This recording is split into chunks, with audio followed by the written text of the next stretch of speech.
खबर शामिल करते हैं कराची से। मिर्जा आदिल की रिपोर्ट के मुताबिक चेयरमैन कोरंगी टाउन मोहम्मद नईम शेख ने जिले सदर पीपल्स पार्टी जानी मेमन और एमपीए फारूक अवान के हमरा स्प्रे मुहिम का आगाज कर दिया।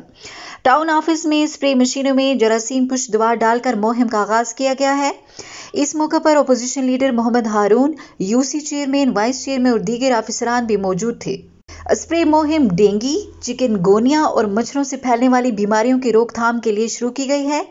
चेयरमैन कोरंगी टाउन ने कहा कि इस मुहिम में आला म्यार की जरासीम कुश अद्वियात इस्तेमाल की जा रही हैं ताकि अवाम को फौरी और बेहतर नताइज मिल सके। उन्होंने हिदायत जारी की हैं कि कोरंगी टाउन की तमाम यूनियन काउंसिल्स में बाकायदगी से स्प्रे किया जाए और सफाई के इंतजामात को भी बेहतर बनाया जाए ताकि मच्छरों की अफजाइश को रोका जा सके।